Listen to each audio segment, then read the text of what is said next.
Today we are celebrating and commemorating the Confession of St. Peter, which is this church's patronal feast day, St. Peter being our patron. The feast day actually falls tomorrow, but we're observing it today. So I think it's a good opportunity to talk about Peter and talk about the church. Jesus asks his disciples, "But who do you say that I am?" How do you think you can answer this question?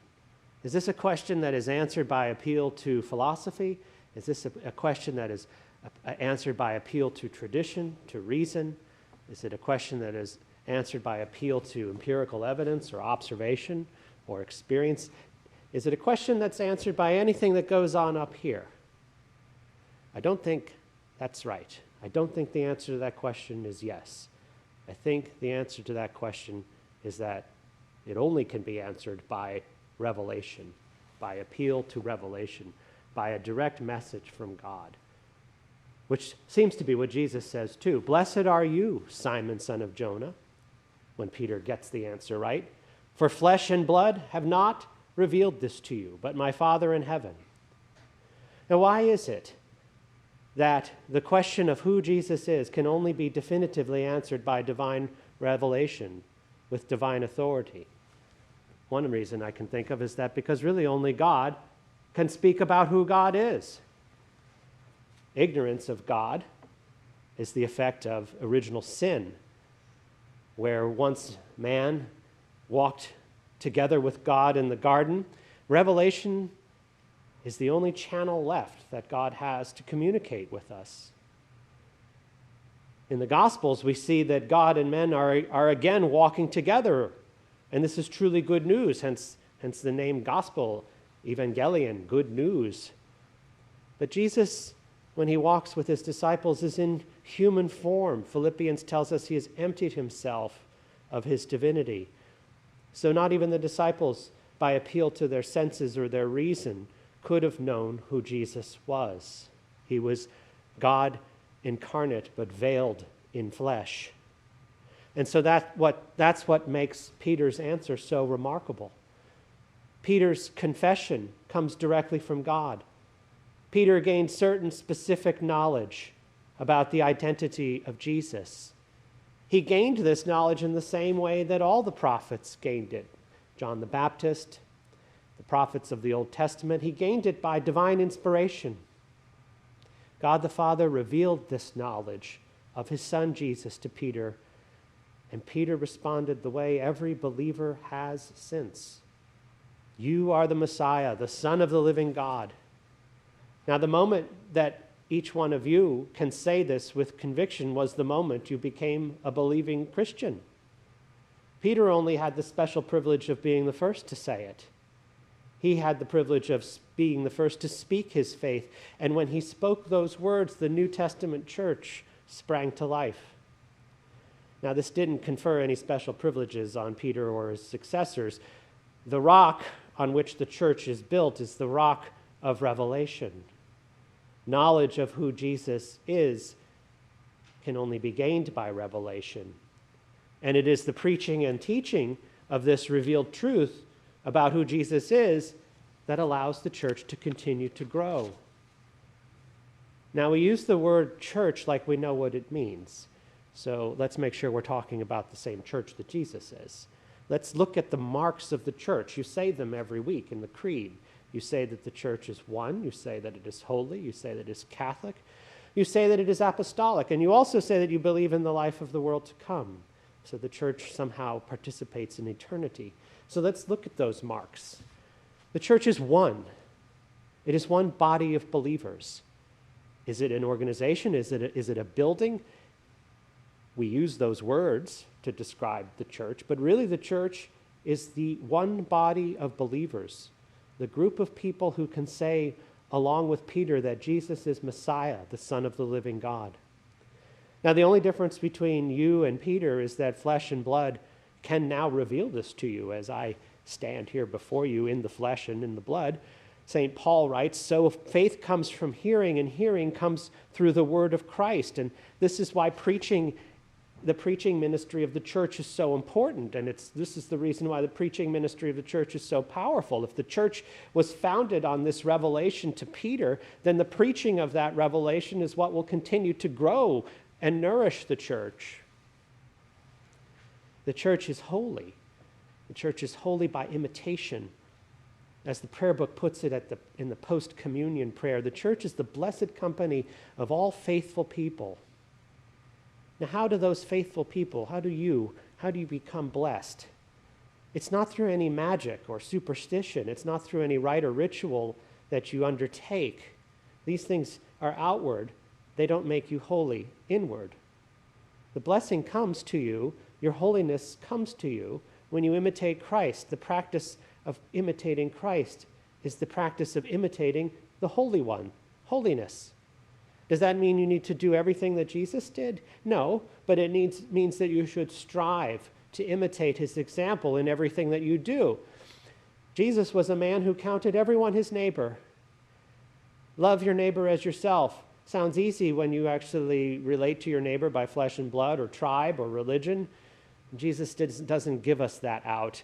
When asked who our neighbor is, Jesus makes quite clear that everyone, including the sinners and the tax collectors and the Gentiles and the Samaritans, are our neighbor. And that is why Jesus could keep company with them. Strikingly, it's even why Jesus could wash the feet of the man who betrayed him, Judas.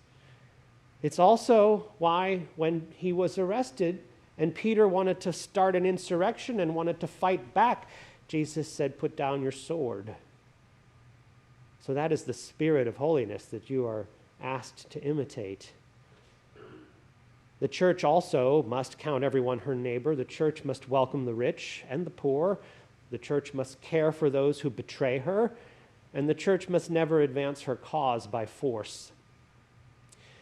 Clearly, if the church intends to be holy, the church should expect to suffer as the Lord she imitates suffered. The church is Catholic. That means that it is universal in time and place, in people and in nation. The church is not tied to any one group. It's not tied to any one plot of land. The church is no more the church now than it was in the year 33. The only difference is that there are many more believers than there were then. The church is gathered from all the people and all the nations of the world. St. John describes the church as a great multitude that no one could number, from every nation, from all tribes and peoples and languages. I think that passage from Revelation chapter 9 is the only antidote to the poison that's rife in our society right now. This truth is more important than ever because loud voices of division and hatred are shouting in our ears and telling us to choose and take sides based on things other than confessing that Jesus is Lord and Messiah and Son of the living God. If you seek unity in anything other than that confession, you will be disappointed. You will be a partisan. And I fear you may even take up the sword. The church is apostolic in faith. Sometimes this is taken to mean that the church, through her bishops, can trace her lineage back to one of the 12 apostles. And, I don't have any reason to doubt those pedigrees, but they strike me as ornaments, as decorations. I've even been in bishops' offices where they have on a nice piece of parchment their lineage that goes all the way back to one of the apostles. But what would you rather have, a pretty ornament, a parchment, or the substance of the apostolic faith? I would rather know that you believe the same things that the apostles believe. Apostolic faith is the litmus test of church membership. Our prayer book uses this test when it administers baptism. The minister asks the candidate, "Will you continue in the apostles' teaching?" And the answer is, "Yes, I will, with God's help." Now, the New Testament in our Bibles is the written record of what these apostles believed. So I ask you, do you believe it too? Because if you do, then you share their faith, and your faith is apostolic. Finally, the church is eternal. I said above that if the church imitates her Lord in holiness, she can expect to suffer as Jesus suffered. But the imitation of Christ does not end in death and eternal suffering. The imitation of Christ ends in resurrection and eternal joy. The holiness that each one of us attains by imitation becomes the very thread of a garment that is being woven, a garment that is being woven into a fabric that becomes the church's wedding gown. In his vision of the church in all her future glory, St. John heard that multitude that I was describing earlier, that multitude of every nation from all tribes and peoples and languages. He hears that same multitude shouting, "The marriage of the Lamb has come, and the bride has made herself ready. It was granted her to clothe herself with fine linen, bright and pure. For the fine linen is the righteous deeds of the saints. Your holiness will be your wedding garment one day." John continues in Revelation. He says, "I saw the holy city, New Jerusalem, coming down out of heaven from God, prepared as a bride, adorned for her husband. And I heard a loud voice from the throne saying, 'Behold, the dwelling of God is with man. He will dwell with them, and they will be his people. And God himself will be with them as their God. He will wipe away every tear from their eyes, and death shall be no more. Neither shall there be mourning, nor crying, nor pain any more, for the former things have passed away.'" Now, the church falters, and the church stumbles when she does not preach this revealed truth. Jesus tells Peter that the gates of Hades will not prevail against the church.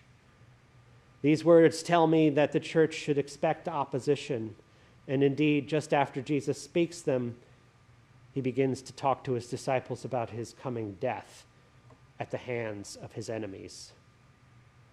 Now, fear has silenced many a preacher, including Peter. The man who confessed by divine revelation that Jesus was Lord, Messiah, and the Son of the living God soon went on to deny even knowing him. For the church to become all that I have described, her preachers must preach the truth that has been revealed. These are the keys to the kingdom of heaven, which Jesus gave the church. And every preacher has a set of these keys. And every preacher should not neglect to use these keys to open the doors of faith for his hearers. Still, even when preachers are short and to the point, the revelation, the message of divine truth is missed by many ears.